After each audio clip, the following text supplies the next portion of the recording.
Hey, Mom. How's it going? Hello, honey. I'm just getting ready to go volunteer at the soup kitchen. You're such a good person. You're much better than your daughter. Well, I understand that you would volunteer if you could, but you just don't have the time, honey. Between your job and being a single mom to Henry, who, let's be honest, is no walk in the park. Yeah, I love the kid, but he drives me insane, I must say. He's come a long way, though. It wasn't easy growing up without a dad. And even being 18, that's hard. Maybe it is at any age. I know. Please don't make me feel any more guilty than I already do. Well, you shouldn't feel guilty, honey. That man was a total jerkwad, and he got your son on drugs, Vivian. I know, and, well, I'm afraid, Mom. Afraid of what, dear? That man is dead and buried. He can't hurt anyone anymore.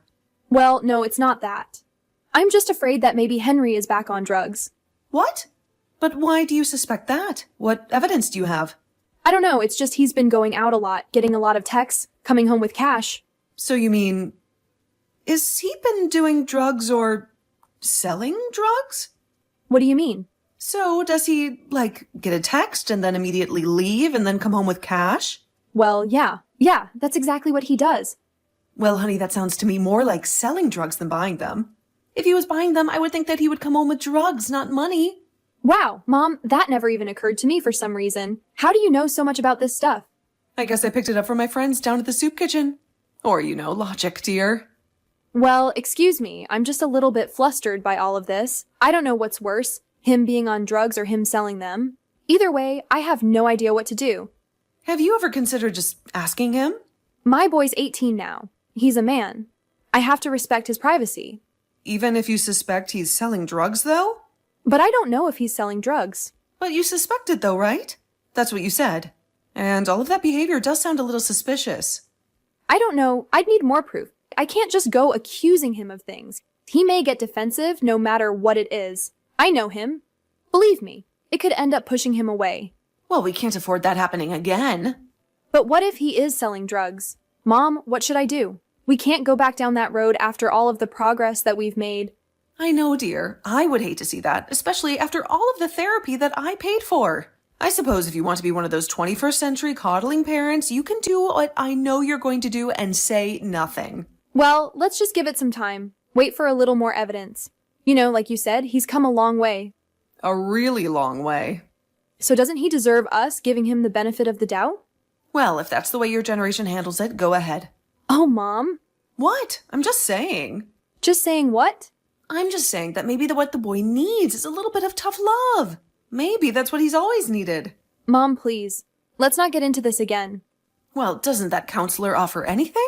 Does he still go and see him? What's his name? Dr. Malcolm, yeah. He's been seeing him for a long time now. Well, why don't you go to him with your concerns, then see what he says about it? Maybe he has the guts to talk to him. I can't do that, Mom. I can't just horn in on his therapy. And I don't think that Dr. Malcolm would appreciate that much either. Oh, what does he know? He's part of that whole generation, too. Of course he's giving him bad advice. He isn't part of my generation at all. Well, how old is the man? He's the same age as you, Mom. Maybe even a couple years older. Oh, really? Is he cute? Ugh, Mom, I don't know. He's old. Okay. Well, I wouldn't want to go out with him anyway. Not if he doesn't give the boy a little tough love every now and then. That is, if he needs it. That's exactly it. I don't know if he needs it. But I'm picking him up from his appointment with Dr. Malcolm, actually, in an hour and a half. His car is getting worked on by his neighbor, Billy. Oh, well, could I come along, perhaps? Why do you want to come along? I thought you were supposed to go to water aerobics with Donna and June. Well, June had to cancel. She, has COVID. She does? Sure. Right, sure. Well, I just want to meet Dr. Malcolm, get a feel for what kind of doctor he is. Make sure he's acceptable for my grandson. Yeah, right. You just want to get a look at him. Well, maybe I want both. So what? Fine. I'll see you in an hour. Be ready. Oh, I'll be ready, dear. Don't you worry about that. Hi, honey. How was work? Oh, hey, Mom. Not bad. It's a job. I mean, it's a factory job. It's tough. You weren't kidding about that part. Well, remember, I worked there when I was your age. It kicked my butt, too. Yeah, it can be super physical. My back's pretty sore, to be honest. Oh, well, just be sure to stick to the Tylenol, honey. Yeah, Mom. Don't worry. I'll stick to the soft stuff. Are there a lot of people there that are on drugs? A lot of your other coworkers, I mean. Well, I mean, I don't know, Mom. I don't really hang out with that crowd. Oh, right, of course not. Good. Although, actually, my friend Bob did tell me that a lot of people on third shift do Adderall and stuff. Adderall? Really? And I can only assume that they aren't prescribed it? Well, if they are, I doubt that they take it as prescribed. Right. So Grandma would like to take us out to dinner later. She was thinking maybe Red Lobster. You know how she loves those little bibs they give her. Well, why? Is there a celebration or something?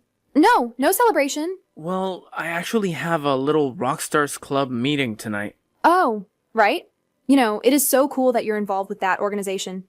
Teaching disadvantaged youth how to play musical instruments. It truly is amazing.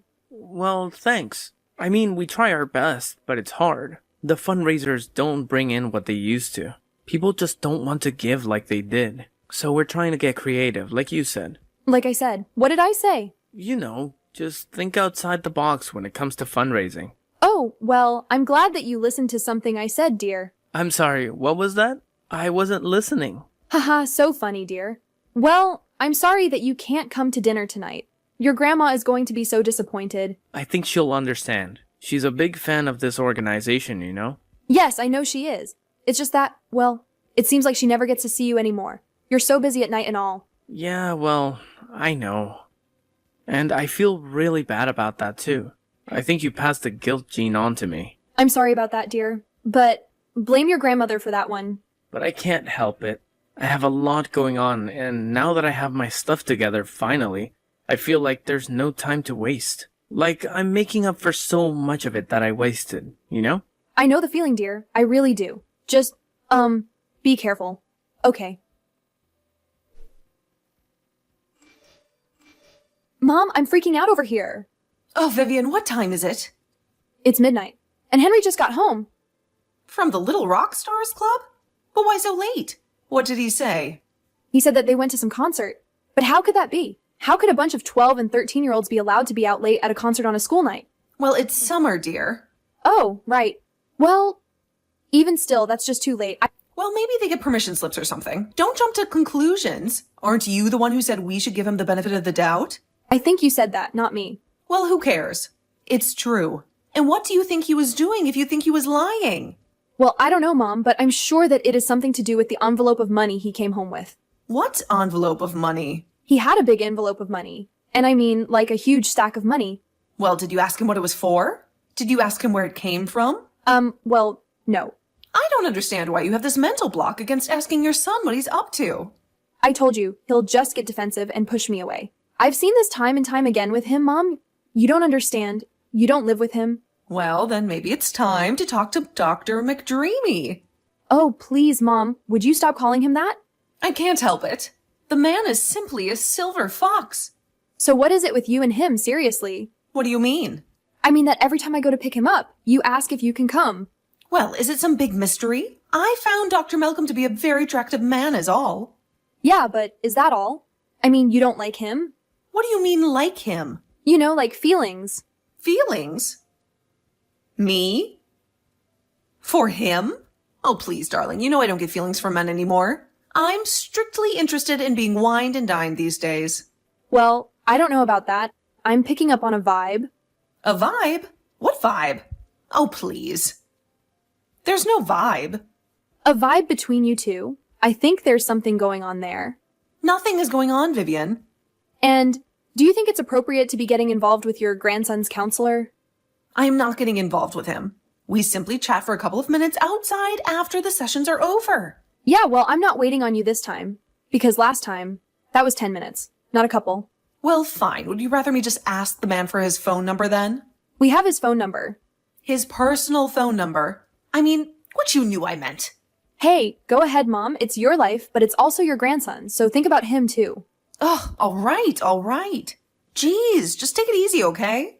Don't you tell me to take it easy. This is serious business. My son could be selling drugs. Look, honey, the only thing that I can tell you to do is something that you aren't willing to do, which is talk to him. Now, I understand that you're afraid of pushing him away, that it's happened before, that you have a little PTSD from that, maybe. Yeah, I do, maybe. So then maybe, just maybe, it's time to talk to a professional. It's time to talk to Dr. McDreamy. Dr. Malcolm, Mom. Dr. Malcolm. Right, okay, Dr. Malcolm is fine. But seriously, what other option do you have but to talk to him? I mean, besides me. Oh, no. I could talk to him if you'd like me to. No, Mom, no way. I forbid you from asking Henry anything about this. Fine, Vivian, fine. You just better go call Dr. Malcolm. Fine, I will. You better go call him before I do. I'm calling, tomorrow morning. Hi, Dr. Malcolm. This is Vivian Stanley, Henry's mother. Oh, hello, Mrs. Stanley. How are you today? Oh, please call me Vivian. Well, Vivian, how may I help you? I'm very much enjoying my time with your son, by the way. Oh, well, thank you, Dr. Malcolm. How do you think he's coming along in his therapy? Well, of course, I am limited in what I can divulge about our sessions, but I'd say he's doing relatively well with it all, with the process. Relatively well, you say? Why... You don't think that he's been backsliding or anything now, do you? I mean, you don't have any evidence to suggest that he's back on drugs.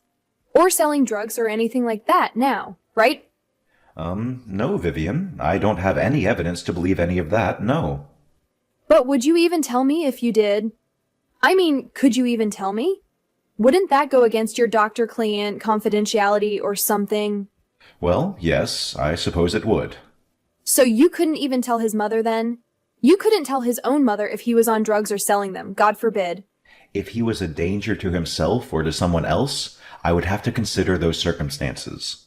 But under the present circumstances, I have no reason to pursue that route. I just simply don't. Ugh, fine. Well, do you have evidence that would support that? Support what? That he was a danger to himself or to anyone else? Well, I do, Doctor. Actually, I do. All right, well, what is it? Well, he gets these texts at night and he's out late. Well, he is very involved with the little rock stars and all. Perhaps it just pertains to that. But why does he come back with big wads of money then? Big wads of money, you say? Big ones. Well, I suppose that would eliminate him being on drugs then. Yeah, I know. Because if he was buying drugs, he wouldn't come home with money, you see? Yes, I'm aware of that now. My mother told me. Oh, she did. Well, your mother is a very wise woman. Speaking of her, is she, single by any chance? Well, Dr. Malcolm, If you don't feel comfortable telling me, that's fine. I would understand. Well, yes. Yes, she is single. Oh, okay. Good. Well, anyway, Doctor, what do you recommend we do here? I mean, any advice? Well, have you ever considered just asking him? Of course, Doctor. But you see, back when he was doing drugs, he would get very defensive about it sometimes. Well, what do you mean by defensive? You know, like if I accused him of being high or something like that, he would only deny it. And of course, it was always true. He would get very mad about it as well. Very angry at you just for simply even suggesting it to him. I mean, is that common, do you find? Yes, Vivian. Unfortunately, that type of defensiveness is very common amongst those with addictive personalities. You must proceed with extreme caution. Yes, that is why I came to you about all of this. I just don't want to push him away, you know? Not again. I can't afford to do that to him. Not for him or me. Or for his grandmother, of course. Yes, of course, for his grandmother. Well, like I said, there's no behavior of his that makes me suspect he is either buying or selling or using drugs. But I have been wrong before, so I will do my best to feel him out. You've been wrong before. What do you mean you've been wrong before? Well, I just mean that I haven't always been able to predict all of my clients' behaviors with 100% accuracy is all. Okay, well, what accuracy do you have then? Well, that's rather a difficult thing to quantify. Could you ballpark it? No. The human mind is a very complex thing. Despite everything that we do know about it, we still know very little in the scheme of things. Well, thank you, Doctor. I truly appreciate your help and all of the work you do for my son. Yes, of course. And, send my regards to your mother, please. Yes, sure, of course. Hello, dear. How was therapy today? Oh, hey, Mom. Fine. A little strange, though. Strange? And why do you say that? Well, Dr. Malcolm was asking me some kind of strange questions. Strange? Like, what kind of strange? Well, I couldn't be sure, but I think he thinks that I'm selling drugs or something. Selling drugs? Oh dear, why would he ever think that? Well, I don't know. I honestly don't. Until I started to really think about it. Oh, really? Think about it? How? Well, like about all those times that Grandma was talking to him after my sessions. Oh, yes, well, It's you too, isn't it? what, dear? No. You told Dr. Malcolm I was selling drugs? Why would you tell him something like that, Mom? Why? Because I was afraid, dear. Because I was afraid. Afraid of what? I just can't sit here and watch you throw your life away, honey. Mom, what are you talking about? Going out late, coming home with wads of cash. Come on, don't deny it. You're selling drugs. Oh, Mom. The cash? The texts? No, it's the fundraiser. The fundraiser for the little rock stars. The fundraiser? Yes! You said that we should get creative with our tactics, so we're getting creative. We've been selling merch at local shows. What merch? Little Rockstar merch? Yeah! You know, t-shirts, buttons, hats. Of course. Most places don't let the kids in, so we have to set the table up outside. But that's okay. Oh, honey, I'm so sorry. This whole thing has been just a big misunderstanding. Well, I'll say I'm not selling drugs. Mom, those days are long gone. Believe me. Well, I'm sorry, dear, and I'm so happy to hear that. But one more thing. What's going on with Grandma and Dr. Malcolm for real? Oh, well, I think she has a little bit of a crush. On him? On my counselor? Gross. Well, I think the feelings may be mutual. I don't think so, Mom. No, really, he just about told me as much. Dr. Malcolm is gay, Mom. He is. After the misunderstanding, Vivian learned a valuable lesson about what to do when she suspects her son is selling drugs. Just ask him. Henry continued to volunteer at Little Rock Stars, and they met all of their fundraising goals that year by using their newfound methods. Vivian told her mother that Dr. Malcolm was gay, and that he was apparently wanting her number for some decorating ideas. But she refuses to this day to believe it.